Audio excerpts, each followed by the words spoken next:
If 100 modern soldiers, armed with the deadliest weapons of the 21st century, survive against 500,000 ancient warriors at history's most legendary last stand, it's 480 BC at the shimmering, salt-slick pass of Thermopylae.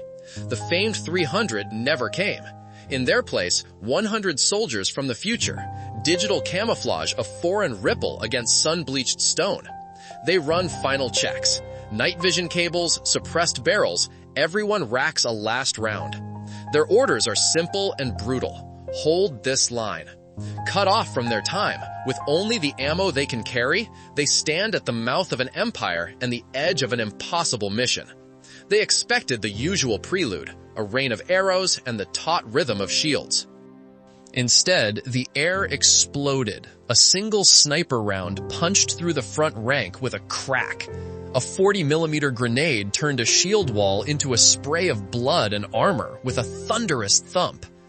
Men who had never seen metal fly like lightning simply vanished. The first rank didn't fall so much as disintegrate into a red mist. The immortals stopped.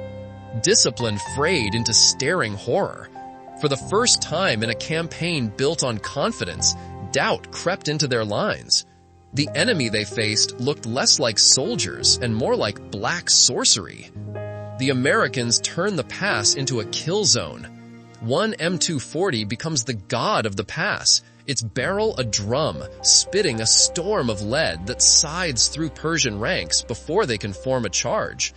Rifle teams move like clockwork, crossfiring and pinning any attempt to advance. From the Persians' perspective, this isn't warfare. It's a terrifying judgment delivered by invisible thundering gods. By dusk, the thunder will grow. Night falls, and what should be a reprieve becomes a killing season. Under the ghostly green of night vision, the Americans turn into untouchable phantoms. Suppressed rounds whispering death, laser dots painting targets, shadows moving with cold, practiced purpose. They stalk the pass in silence, striking where eyes can't find them. And the Persian army, vast, disciplined, becomes a herd of frightened things, stumbling blind into a slaughter they don't understand. Terror spreads faster than blood, morale fractures. And beneath the moonlight, every quiet kill chips away at a finite resource, a slow, invisible countdown. Watching the bodies pile up, Persian commanders experience a cold, terrible clarity. This was not a clash of warriors anymore. This was math. They are not fighting men. They are fighting a system with a fatal flaw. It must run out of ammunition. Xerxes smiles without joy. The strategy pivots. Stop trying to break the line. Start bleeding it dry. Charges become waves sent to die. Human shields to soak up magazines and minutes.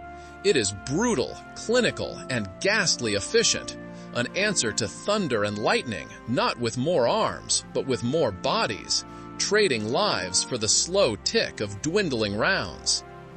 The roar in the pass changes, and the Americans hear the arithmetic beneath it. They stop spraying and start counting. Machine gun bursts go staccato. 2 short strings, a pause to listen, another measured spray, while riflemen squeeze single, surgical shots that waste nothing. They mark magazines, rotate barrels, angle every burst so one pull buys as much time as possible. Glory gets traded for calculus. The fight becomes geometry and subtraction. Men turned into variables, bodies into consumables. Inside each helmet, a cold ledger opens, rounds tallied, chances rationed, hope measured in clips. They are no longer just fighting an army. They are fighting a math problem, where every fallen enemy is a resource spent, a countdown timer clicking closer to zero. They hear the new calculus in the enemy's roar and answer it with cold economy. Short bursts, careful holds, a finger that no longer twitches at every shadow. For a while, it works. Lead and steel do the counting for them. But days grind the edges off godhood. 60 pounds of polymer and plates rub and burn.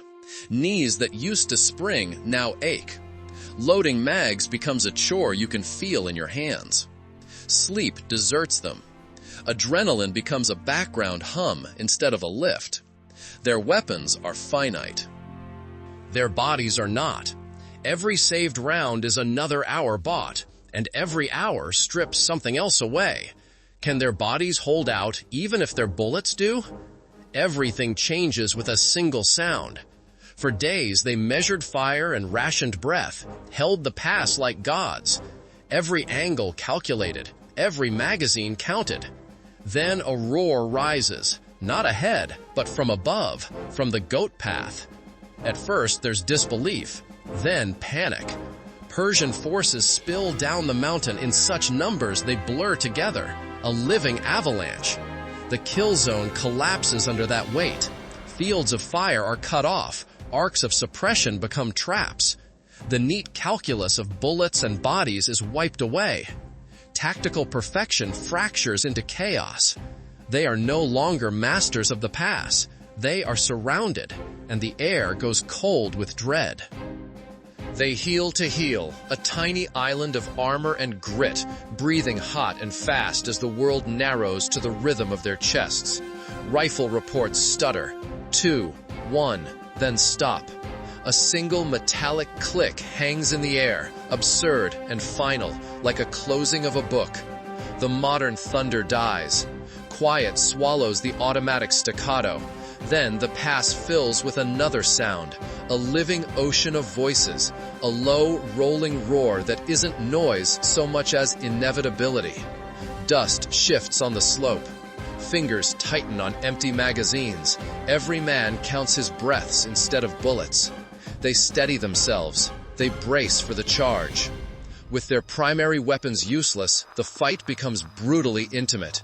The soldiers draw knives, butt strokes, rifle butts smashing into shields and skulls. Modern alloy rings against ancient bronze, sharp, alien clinks that echo like a verdict in the pass. For the first time, it is hand to hand, breath to breath, a struggle of angles and will, not tech. They trade practiced throws and desperate swings, each man finding a face, a name, a reason to keep striking. The 500,000 crushes in, a living ocean of pikes and sandals. Still they circle, backs braced, tiny island of defiance, whose last breath will decide the legend. When the last rifle clicked empty, the world narrowed to a single, terrible silence. Then the final soldier went down, buried beneath a living wave of bronze and blood. The pass was taken, yes, but victory tasted hollow. The earth itself was slick with the lifeblood of tens of thousands.